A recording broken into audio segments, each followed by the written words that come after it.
இந்த அந்தகம் படத்தோட இந்த அந்தகன் ஆந்தம் ப்ரோமோ லான்ச் பண்ண தளபதி விஜய் அவர்களுக்கு நன்றியை தெரிவிச்சுக்கிறேன். கேட்டதும் ஓகேன்னு சொல்லி and it's very nice of him, so thank you so much. And இந்த பாட்டை வந்து விஷுவலைஸ் பண்ணி கன்செப்ஷனலைஸ் பண்ண பிரபுதேவா சாருக்கும், அதை கொரியோகிராஃப் பண்ண சாண்டி மாஸ்டருக்கும், அண்ட் இந்த பாட்டை பாடின ராக் ஸ்டார் அனிருத்துக்கும், விஜய் சேதுபதி அவர்களுக்கும். இது வந்து ஒரு ஒரு ப்ரோமோ சாங்கை இவ்வளோ லார்ஜராக பண்ண முடியும், இது மேலே பண்ண முடியுமா பார்த்தா இங்கேயே ஒரு ஸ்டார் காஸ்ட் இருக்குது, இந்த சாங்குள்ளேயே ஒரு ஸ்டார் காஸ்ட் இருக்குது. ஸோ அது அவ்வளோ நல்லா அமையணும், எல்லோருக்கும் பிடிக்கிற மாதிரி இருக்கணும்னு சொல்லிட்டு மேக்ஸிமம் எஃபர்ட் போட்டிருக்கு. அண்டு இந்த படத்துலையும் சரி, நீங்கள் எல்லோரும் ஸ்டார் காஸ்ட்டை பார்த்தீங்க, பிரியா சொன்ன மாதிரி எல்லோரும் பேசின மாதிரி ஒவ்வொரு கேரக்டருக்குமே ஆப்டான த வேர்சடைல் டாப் ஆக்டர்ஸ் வந்து இப்போது என்னோடய டேரக்டர் திரு தியாகராஜ சார் அவர்கள் வந்து கேஸ்ட் பண்ணியிருக்காரு. ஒவ்வொரு சின்ன விஷயங்களும் சரி, it has to be the பெஸ்ட்னு சொல்லிட்டு இந்த படத்தில் வந்து பண்ணியிருக்காரு.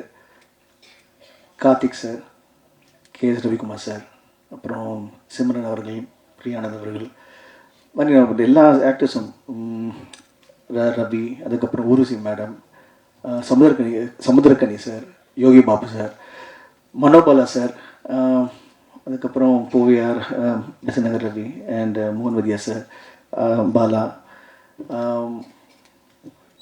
இப்போ செம்மல்லர், அதுக்கப்புறம் அதாவது அவ்வளோ கேரக்டர்ஸ் இருக்காங்க. செம்மல்லர், அதுக்கப்புறம் லக்ஷ்மி பிரதீப், இது மாதிரி எல்லாருமே ஈச் இஸ் சூப்பர் ஸ்டார் இந்த ஓன் வே. எவ்ரிபடி நான் சொன்ன எல்லாருமே இட்ஸ் சூப்பர் ஸ்டார் இந்த ஓன் வே. அவங்க எல்லாருமே இந்த படத்துக்கு வந்து அப்பா கூப்பிட்டதும் ஓகேன்னு சொல்லி வந்து இமீடியட்டாக எல்லோரும் சொன்னது உண்மை தான். ஏன்னா இப்போ ரவியாக இருக்கட்டும், மோகன்வதியா சாராக இருக்கட்டும், யாராக இருக்கட்டும், பாலாவாக இருக்கட்டும், எல்லாமே ஒவ்வொரு கால் தான். நாளைக்கு ஷூட்டிங் இங்கே வாங்கினா வந்துட்டாங்க, அவ்வளோதான். அந்த மரியாதை அன்புக்கு வந்து I thank each and every one for the love and respect you have for me and my father. Thank you so much, I really appreciate it. And இந்த பக்கம் ஸ்டார் காஸ்ட் வந்து இவ்வளோ பெருசாக இருக்கும்போது டெக்னீஷியன்ஸ் பார்த்தீங்கன்னா வந்து Ravi sir one of the most number 1 டிஓபின்னு சொல்லலாம் இந்தியாவிலே. He has changed the Indian cinema, the way how color is brought into, DA was brought into. அவர் மும்பையில் இருக்கும்போது சரி, இந்த படம் பண்ணும்போது அவரை கூப்பிட்டோம். உடனே next he just landed.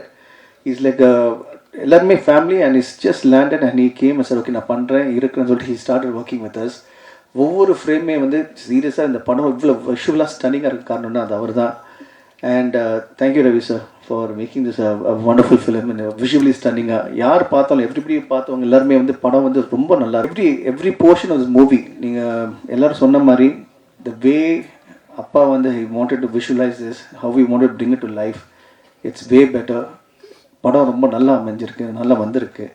And மக்கள் ஆடியன்ஸை பார்க்கும்போது கண்டிப்பாக என்ஜாய் பண்ணுவாங்க. And I'm waiting to see the movie with the audience. செய்திகளை உடனுக்குடனும் துல்லியமாகவும் தெரிந்து கொள்ள சப்ஸ்கிரைப் பண்ணுங்க.